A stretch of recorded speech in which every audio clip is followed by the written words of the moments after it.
Hey guys, welcome to Pajama Let's Play. I'm Michelle, host of Pajama Let's Play, where we talk all things Kingdom Hearts. Today, I'm doing a character analysis for Sora and Kairi's relationship, and how the dynamic of the star-crossed lovers is a powerful motivator. But before we get into that, make sure to like, share, subscribe, and ring the bell. You can also follow me on Twitch, check out my Patreon. All of those links are in the description box down below. I will be covering the whole series starting with Kingdom Hearts 1 with a small bit from Birth by Sleep, so make sure you're caught up on the lore first and then come back to this. For everyone else, today I'm going to discuss Sora and Kairi's relationship and why their dynamic is such a powerful motivator. Star-crossed lovers only begins to describe them. There are several key moments that intertwine their fates, starting with Aqua's spell on Kairi. That explanation is linked here if you'd like to know more about that. Short version, Aqua enchanted Kairi to find Sora if ever she's in danger, then Terra Nort sent her off, and we know the story from there. So let's take a look at the moment that inspired this video, when Sora and Kairi exchanged the Palpu fruit. Here. What? Huh? Oh. Tomorrow's fight will be our toughest yet. I want to be a part of your life no matter what. That's all.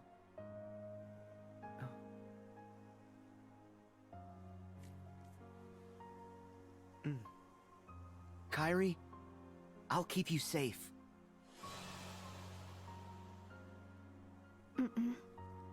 Let me keep you safe.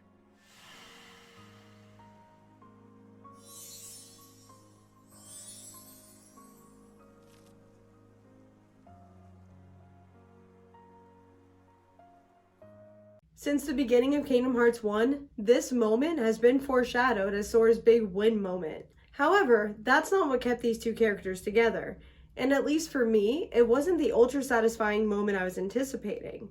They just awkwardly exchanged them as they did a little dominance dance, as if they were deciding which was to be the hero and which was the damsel in distress. I assume they decided to share both fruits as an equal partnership, but that wasn't explicitly shown.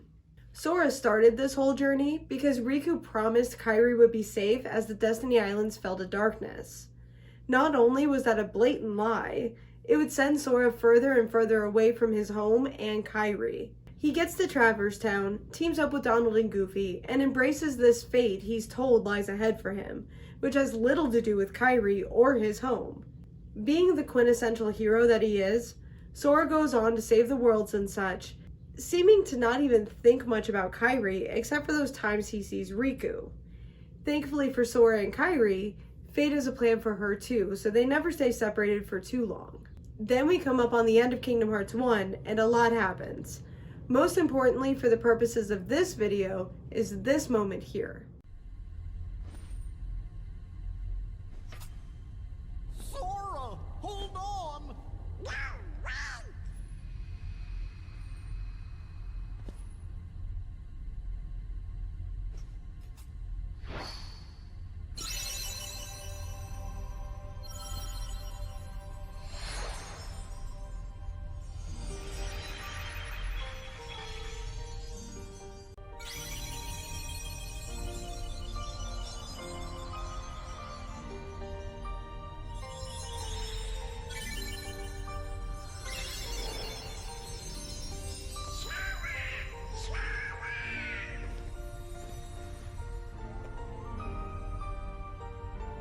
Sora!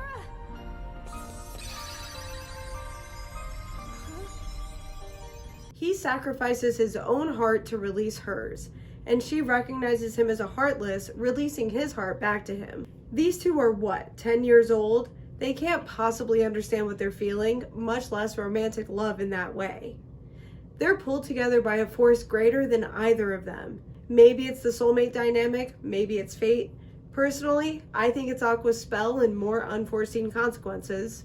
Regardless, these two are compelled to be reunited no matter the cost. They get a little bit of time together at Traverse Town, where they make sure to make a promise, which ensures the connection would survive anything. Though, again, that spell with the whole bring her to a Keyblade wielder bit already took care of that, but they had no way of knowing it. He convinces her to stay behind, And at the end, they get separated once again in this iconic scene. Kairi! Sora! Kairi! Remember what you said before? I'm always with you too. I'll come back to you. I promise. I know you will!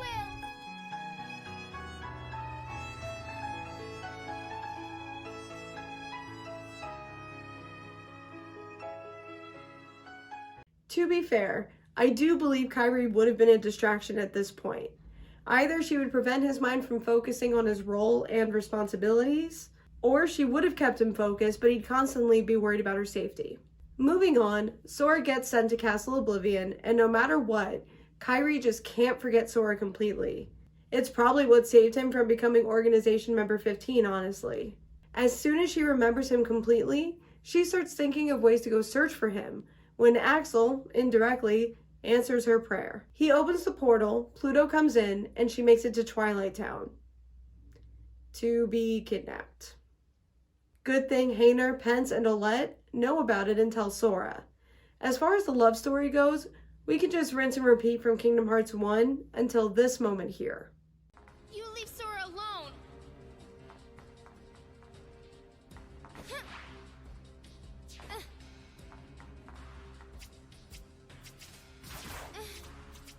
Sora!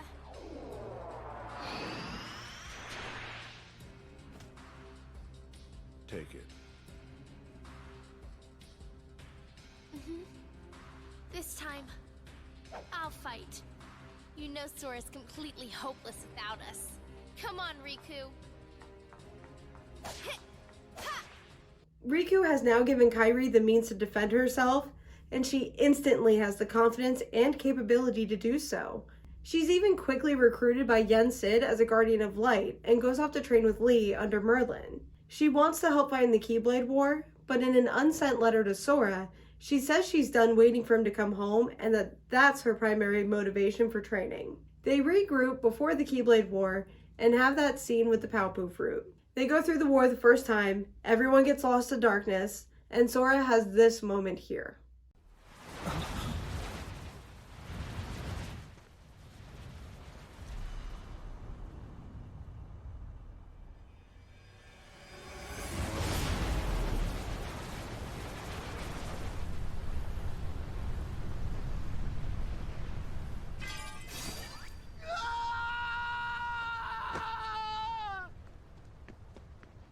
Sora!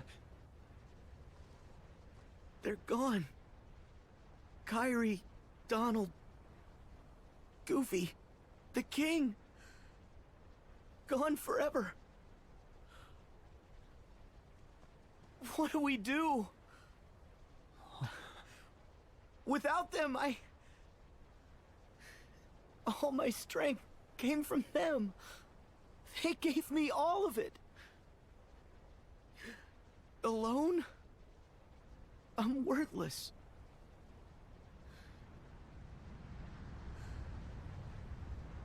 We've lost. He kept it together until Kairi was pulled away from him. He just shut down, which is absolutely understandable, but also shows the power in that particular relationship. At several points in that scene, especially when Riku is swept away, you can see clearly that Sora is finally allowing his exhaustion to set in. Thankfully, Riku was able to remind him that it's not actually over, allowing Sora to follow his path forward. Because that bond is mutual, Kairi was ready and waiting to guide Sora as he used the power of waking to bring everyone back. Let's take a look at that real quick. The light in the darkness. It was you. You're the one who kept me from fading away.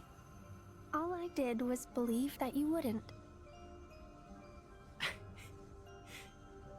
I feel strong with you, Kairi.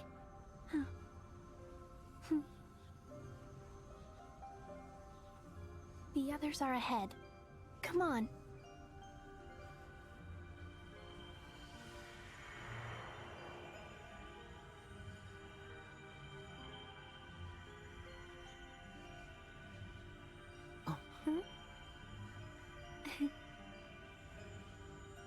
I told you, Sora.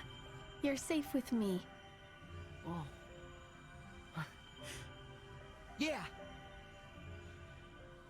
Their bond will always prevent either one from falling too far, and that clip sums it up perfectly. Especially that moment when Sora finally realized he was experiencing true love as he had seen with those other relationships. And you can tell in that moment he just looks at her in a new light. He sees the independent woman she's become, and in that moment she reiterates that he's safe with her. Not only can she literally protect him, he's also safe to be authentic and vulnerable with her.